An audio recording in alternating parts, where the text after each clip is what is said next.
بسم اللہ الرحمن الرحیم۔ آج کل ایک سوال جو ہے وہ بہت زیادہ جو وائرل ہو رہا ہے اور بہت زیادہ جو ہے اس سوال کو جو ہے اچھالا جا رہا ہے کہ خدا کا وجود کوئی نہیں ہے، اگر خدا موجود ہے تو وہ سامنے کیوں نہیں آتا؟ ایتھسٹ لوگ، لادین جو ہے وہ نیچرلی وہ اس سوال کو بہت زیادہ جو ہے وہ اچھال رہے ہیں اور بہت زیادہ دلائل جو ہے دے رہے ہیں کہ اگر خدا جو ہے موجود ہوتا تو وہ بندوں کے پاس چل کے خود آتا، ان سے کہتا کہ میں تمہارا خدا ہوں، تمہارا مالک گاڈ ہوں، تم میری عبادت کرو اور مجھے مانو۔ تو اللہ کیوں جو ہے وہ انبیاء کے اوپر اس نے کتابوں کو نازل کیا یا رسولوں جو اس نے بھیجا اور بھیج کے لوگوں سے جو اپنے تسلیم کے جانے کی جو ہے ڈیمانڈ کی تھی؟ تو چونکہ اس چیز کا جواب بھی پھر ہمیں اسی انداز میں دینا پڑے گا، چونکہ اہل مذہب، اہل دین تو اس بات کو اون کرتے ہیں کہ خدا جو ہر جگہ پہ موجود ہے، فَأَيْنَمَا تُوَلُّوا فَثَمَّ وَجْهُ اللَّهِ، کہ تم جہاں کہیں بھی جاؤ گے تمہیں خدا جو ہے وہ ملے گا۔ یا نحن اقرب الیہ من حبل الورید، ہم انسان سے اس کی شاہ رگ کے بھی زیادہ قریب ہیں۔ اسی طرح رب کائنات نے قرآن کے اندر بھی ارشاد فرمایا فی انفسکم افلا تبصرون، ہم نے تمہارے اندر اپنی بہت ساری نشانیاں سائن رکھ دیے ہیں، ان کے اندر غور و فکر کرو تو تم ہماری ذات تک جو ہے پہنچ جاؤ گے۔ یا دوسرے مقام پر ارشاد فرمایا سنریہم آیاتنا فی الآفاق وفی انفسہم، کہ ہم انہیں ان قریب اپنی نشانیاں ان کے اندر بھی اور اس کائنات کے اندر بھی ہم جو دکھائیں گے۔ تو وہ اس کی طرف کیوں نہیں غور و فکر کرتے، کیوں نہیں جو اس کی طرف دیکھتے؟ یا اللہ رب العزت نے یہ بھی ارشاد فرمایا الذین یتفکرون فی خلق السماوات والارض، کہ جو لوگ اس زمین و آسمان کی کریشن کے اندر جو ہے وہ غور و فکر کرتے ہیں، سوچتے ہیں کہ یہ زمین و آسمان، یہ کائنات جو کیسے بنائے گی، تو جب وہ اس کے اندر غور و فکر کرتے ہیں تو اس بات پہ پہنچتے یقولون ربنا ما خلقت ھذا باطلا، کہ وہ کہتے ہیں کہ اللہ تو نے اس چیز کو جو ہے وہ باطل جو ہے وہ نہیں پیدا کیا ہے۔ تو اس نتیجے پہنچتے ہیں کہ اے رب تو نے اس کائنات کو یوں ہی نہیں پیدا کیا بلکہ بہت ساری قدرتوں کے ساتھ، طاقت کے ساتھ اور قوانین کے تابع تو نے اس جو ہے وہ کائنات کو جو ہے پیدا کیا ہے، اور انسان جو ہے وہ ان کائنات کے اندر غور و فکر کر کے اپنے خدا تک جو ہے وہ پہنچ جاتا ہے۔ لیکن یہ تو مقدمہ اور یہ مسئلہ تو اہل دین اور اہل مذہب کا ہے نا، جو مانتے ہیں، لیکن جو نہیں مانتے وہ کہتے ہیں ہم آپ کے قرآن و سنت کو نہیں مانتے، ہم آپ کے دین کو نہیں مانتے، ہم سرے سے خدا کے وجود کے انکاری ہیں، ہمیں سائنٹیفکلی، لاجیکلی جو ہے وہ اس بات کو جو ہے پروو کیا جائے یا ہمیں سمجھایا جائے کہ واقعی خدا جو ہے وہ موجود ہے اور اس کا جو ہے وجود جو ہے وہ ثابت ہے۔ تو اس کے بہت سارے جوابات جو ہیں وہ پھر جو ہے لوگوں نے دیے ہیں۔ پہلا جواب یہ ہے کہ دو باتیں ہیں، اگر خدا خود چل کے بندوں کے پاس آتا، لوگوں کے پاس آتا اور آ کے انہیں کہتا کہ میں تمہارا خدا ہوں، تم مجھے مانو، میری عبادت کرو اور مجھے اپنا مالک اور خالق مانو، تو کیا گارنٹی تھی کہ جب یہ لوگ خدا کو دیکھ لیتے براہ راست اور پھر اسے مان جاتے؟ یہ کوئی گارنٹی نہیں تھی کہ بندہ جو ہے وہ گارنٹی دیتا، کوئی بھی انسان کھڑے ہو کہتا کہ میرے پاس خدا چل کے آئے، جب اتنی ساری واضح نشانیاں اس نے کائنات کے اندر رکھ دی ہیں اور وہ مان جاتا۔ تو اس کی کوئی جو ہے وہ گارنٹی نہیں تھی کہ وہ انسان مان جاتا، پھر بھی لوگ انکار کر جاتے، جیسے کہ مشرکین نے اور کفار نے سورج کو پلٹتے دیکھ لیا، چاند کے ٹکڑے ہوتے دیکھا، درختوں کو چلتے دیکھا آخر صلاۃ والسلام کے معجزات کی صورت میں، اور پتھروں کو بولتے اور کلمہ پڑھتے دیکھا، لیکن اس کے باوجود وہ پھر نہیں مانے، اپنی انا اور اپنی ہٹ درمی پہ قائم رہے۔ اور دوسری وجہ یہ کہ اگر اللہ رب العزت چل کے سامنے جاتا تو وہ بندے کو قید کر لیتا، اپنا غلام بنا کے رکھتا کہ میری ہر بات مانو، تو پھر اعتراض کر دیا جاتا کہ بندے کو جو ہے اشرف المخلوقات بنا کر جو ہے اسے فری ول نہیں دی گئی، اسے اختیار نہیں دیا گیا، اتھارٹی نہیں دی گئی، تو یہ جبرن ہو جاتا معاملہ کہ رب جو ہے وہ فورسلی منوا رہا ہے اپنے آپ کو۔ تو رب کائنات نے اس طرح کا سلسلہ بنایا کہ اتنی ساری نشانیاں دیں، اتنے سارے جو ہے وہ اپنے مطلب علامات پیدا کر دی ہیں دنیا کے اندر کہ لا محالہ انسان جب غور و فکر کرتا ہے تو وہ ایک خدا کی ذات کی طرف ہی پلٹ کے جو ہے وہ چلا جاتا ہے۔ تو لہٰذا اس وجہ سے اللہ نے اپنے آپ کو جو ہے وہ غائب میں رکھا کہ لوگوں کا امتحان لیے جائے، انہیں آزاد رکھا جائے، آزاد رکھ کے پھر ان کو سمجھائے، ان سے اللہ کو منوایا جائے کہ یہ کہاں تک کامیاب ہوتے ہیں اور کہاں تک اپنی مرضی، اپنے اختیار، اپنی ول سے اپنے خدا کو مانتے ہیں، یا کہ پھر یہ کہ خدا کے وجود کا جو انکار کر دیتے ہیں۔ تو یہ ایک امتحان آزمائش ہے، اور جو پھر امتحان اور آزمائش میں کامیاب ہوں گے، اللہ رب العزت نے ان کے لیے کہا ہوا ہے کہ میں انہیں قیامت کے دن جنت میں جو ہے اپنا دیدار عطا کروں گا، جب وہ اس دنیا کو کامیابی کے ساتھ گزار کے میرے حکموں کے مطابق جو ہے وہ آئیں گے، تو پھر کیا ہوگا؟ پھر انہیں اللہ کا دیدار وہاں جو ہے قیامت کے دن جو ہے وہ عطا کیا جائے گا۔ اور دوسری وجہ کہ اللہ رب العزت مالک جل وعلا نے کیوں نہیں سامنے آ کے بندوں سے ڈیمانڈ کی اور بندوں سے کہا کہ تم جو ہے مجھے مانو، میں تمہارا جو ہے وہ خدا ہوں؟ تو آپ دیکھیے اللہ ایک نور ہے جس کو ہم اپنے اوپر قیاس نہیں کر سکتے۔ یہ بات بھی ذہن میں رہنی چاہیے کہ ہم خدا کو اپنی سوچ اور فکر کے دائروں میں نہیں لا سکتے۔ جو اللہ ہماری سوچ اور فکر کے اندر آ جائے گا وہ خدا نہیں ہو سکتا، اسے ہم اپنے طور طریقے سے نہیں سمجھ سکتے، ہم اسے اس کے بتائے ہوئے انداز اور طریقے سے سمجھیں گے۔ تو اللہ کے بنائے ہوئے سورج کو ہم نہیں دیکھ سکتے، تو آپ خود غور کیجئے کہ ہم براہ راست خدا کو کیسے دیکھیں گے؟ جو ایک نور ہے، جو ایک لائٹ ہے، ایک روشنی ہے، ہم اسے کیسے دیکھیں گے؟ جس کی بنائی ہوئی چیزوں کو ہم جو ہے وہ نہیں دیکھ سکتے، تو ہم اللہ کو براہ راست بھی جو ہے کسی صورت بھی جو ہے وہ نہیں جو ہے وہ دیکھ سکتے ہیں۔ اور دوسری بات یہ بھی ہے کہ کوئی بھی انسان اگر کسی محکمے ڈپارٹمنٹ کے اندر کام کرتا ہو تو وہ نافرمان ہو کے اپنے اعلیٰ افسر سے کبھی ملاقات نہیں کر سکتا، وہ اوبیڈینٹلی بن کے ہی، فرما بردار بن کے، حکم اور آرڈر کو مان کے ہی اوپر تک رسائی جو حاصل کر سکتا ہے۔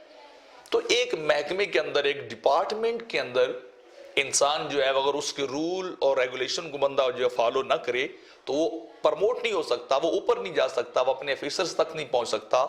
تو کیا خدا تک ایک نافرمان اور اللہ کے قانونوں کی وائلیشن کرنے والا اور ان کی دھجیاں اڑانے والا، بلکہ خدا کی ذات کو ہی نہ ماننے والا کیسے خدا تک پہنچ سکتا ہے؟ کیسے خدا کا دیدار جو ہے اس بندے کو جو ہے وہ حاصل ہو سکتا ہے؟ تو یہ بھی ممکن نہیں ہے۔ اور اگلا جواب یہ بھی ہے کہ اگر اللہ رب العزت سامنے آ کے بندوں سے کہے کہ میں تمہارا خدا ہوں، تم مجھے دیکھ لو اور مجھے مانو، تو ڈیفینیٹلی وہ کسی نہ کسی ایک ڈائریکشن میں ہوگا، ایک سمت میں ہوگا۔ تو جو سمت میں اور ڈائریکشن میں ہو وہ لمیٹڈ اور محدود ہو جاتا ہے، وہ جہان کے اندر سما جاتا ہے، اور جو لمیٹڈ ہو وہ خدا نہیں ہوتا۔ جو ڈائریکشن میں ہو، جو جہت سمت میں ہو، وہ خدا نہیں ہو سکتا۔ تو آپ اسے جس سمت میں دیکھیں گے، جس طرف بھی آپ دیکھیں گے، آپ یہی سمجھیں کہ خدا اس جانب ہے، میری رائٹ جانب ہے، میری لیفٹ جانب ہے، میرے جو وہ فرنٹ میں ہے، یہ میری بیک، میری پچھلی جانب ہے، یہ میرے اوپر ہے، یہ میرے نیچے ہے۔ تو اللہ ڈائریکشن سے پاک ہے، اللہ ان سمتوں سے پاک ہے، تو ہم اسے کسی سمت کے اندر رکھ کر کسی صورت میں بھی جو ہے وہ نہیں دیکھ سکتے، اس کو اپنے انداز سے، اپنے کلیے سے۔ تو ہمیں ماننا پڑے گا، پھر ہمیں کائنات کے اندر غور و فکر کرنا چاہیے۔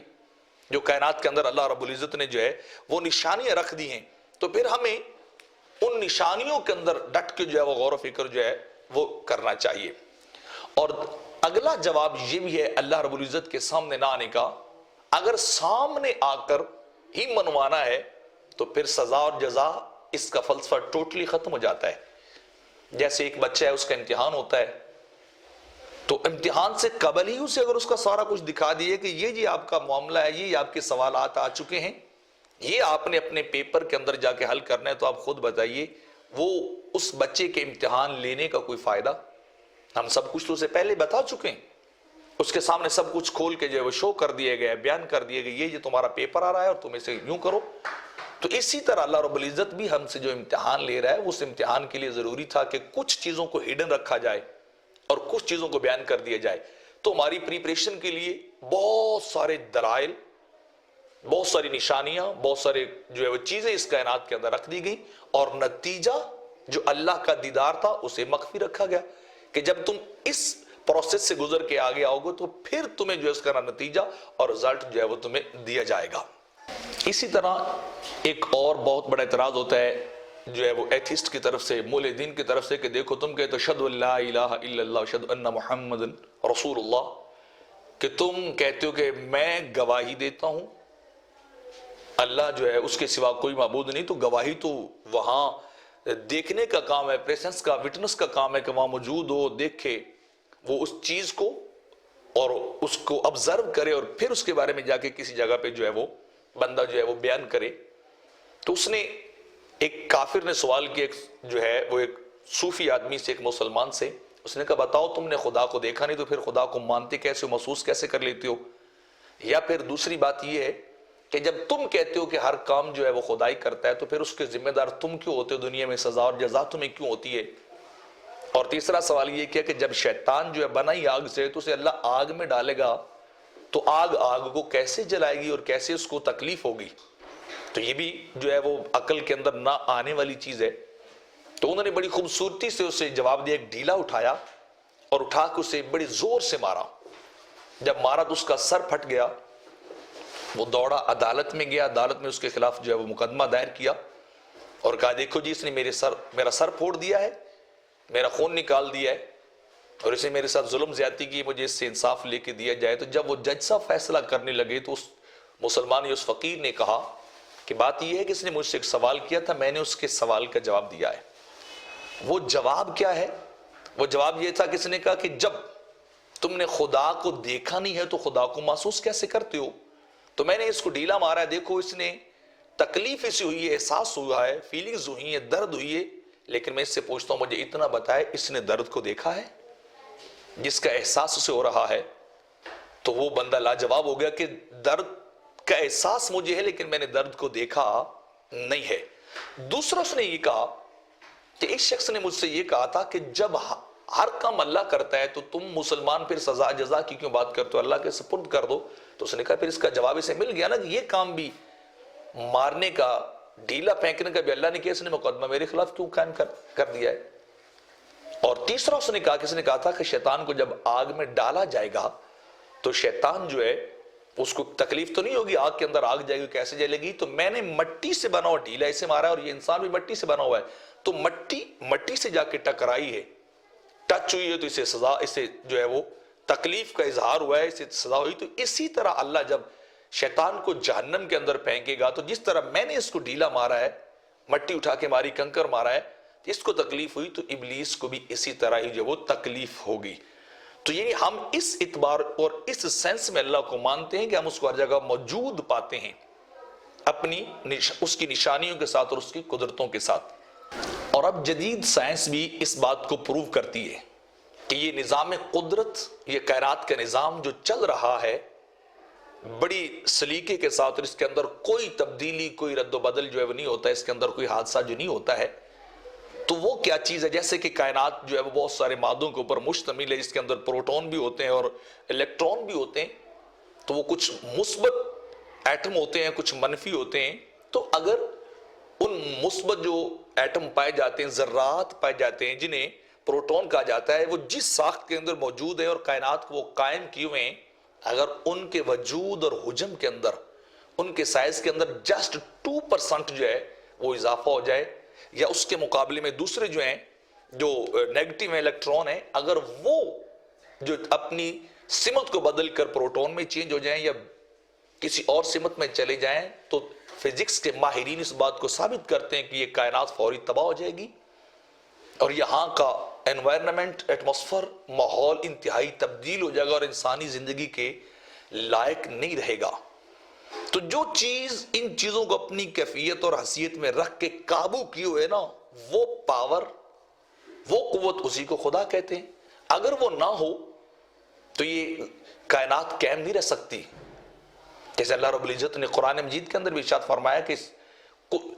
کل فی فلک یسبحون, کہ ہر چیز اپنے اپنے دائرے کے اندر چل رہی ہے, گھوم رہی ہے. سورج کے لیے درست نہیں کہ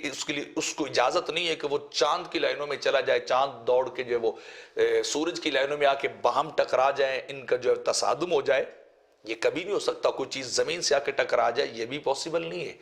تو ہر چیز اپنی اپنی جگہ پہ جو ہے وہ قائم ہے. اور حالانکہ اسی بات کو مشہور جو ہے وہ سائنسدان اور کسمولوجسٹ فریڈ ہوائل نے بھی لکھا ہے. وہ کہتا ہے کہ حقائق اور دنیا کے نظام کا ایک عام مشاہدہ ہمیں بتاتا ہے کہ کوئی ایسی ما فوق الفطرت, ما فوق العقل, جو عقل سے ورا کوئی قوت, کوئی طاقت ضرور ہے. اس نے فزکس, کیمسٹری, بیالوجی کے انتہائی حیرت انگیز مظاہروں کو جو ہے وہ رونما کیا ہے اور ان قوانین کے تابع وہ اس کائنات کو جو ہے وہ چلا رہا ہے. اور وہ فریڈ ہوائل کہتا ہے خود, حالانکہ ہے وہ ملحد ہے لیکن کائنات کے علوم کا ماہر ہے, وہ کاسمولوجسٹ خود مانتا ہے کہ آخری کار آخری نقطہ یہ ہے کہ وہ خدا ہے جو اس کائنات کو کیمسٹری، فزکس اور بیالوجی اور دیگر جو ہے وہ طبیعت کے علوم کے تحت جو وہ چلا رہا ہے. آپ اسے نام کوئی بھی دے لیں لیکن اس کی پریسنس آپ کو ہر جگہ ملے گی، کائنات کے ہر ذرے میں اس کی موجودگی جو آپ کو ملے گی. اور پھر کئی چیزیں ایسی ہیں اس کائنات اور اس جہان کے اندر جو ہمیں نظر نہیں آتی لیکن ہم انہیں محسوس کرتے ہیں. انسان کو روح نظر نہیں آتی لیکن ہر انسان کے اندر پائی جاتی ہے. عقل نظر کسی کو نہیں آتی لیکن ہر انسان کے اندر پائی جاتی ہے، اور اس کو ایتھیسٹ لوگ مانتے ہیں، آن کرتے ہیں، ایڈمٹ کرتے ہیں، حالانکہ ان کو دکھائی نہیں دیتی. گریوٹی جس نے پوری جو کائنات کی بقا کے لیے ضروری ہے، جسے سارے کہتے ہیں، وہ آئنسٹائن کی تھیوری بھی کہتے ہیں کہ چیز اوپر سے سیب نیچے گرا، چیز اوپر کیوں نہیں جاتی وہ نیچے آ جاتی. تو یہ گریوٹی ہے، اور گریوٹی زمین اور اس پلانٹ کے ذرے ذرے کے اندر پائی جاتی ہے لیکن نظر کسی کو بھی نہیں آتی. پوری سائنس، پوری ترقی، ڈیولپمنٹ اور پورے سارے کے سارے ملحدین ایتھیسٹ لوگ اس چیز کو مانتے ہیں اور اس کو اپنا قبلہ کعبہ سمجھتے ہیں کہ اس کائنات کے اندر گریوٹی کا قانون چل رہا ہے جس نے ہر چیز کو جو ہے وہ ان بیلنس رکھا ہوا ہے. ان بیلنس نہیں ہونے دیتے، ان بیلنس چیزیں ہیں. تو اس کو دیکھے بھی نہ مان لیتے ہیں،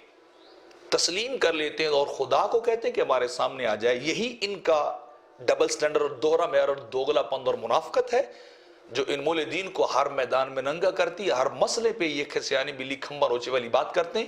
اور ہمارے سادہ لوگوں کو جو ہے وہ اللہ سے بہکاتے ہیں اور ان کو دوسری طرف لے کے جاتے ہیں. حالانکہ اللہ رب العزت فرماتا ہے تمہیں کائنات کے اندر غور و فکر کرنا چاہیے، اور جب تم غور و فکر کرو گے تو لا محالہ تم خدا کی طرف چلے جاؤ گے. یہ الگ بات ہے کہ آپ اس کو کوئی نام جو ہے وہ دے سکتے ہیں.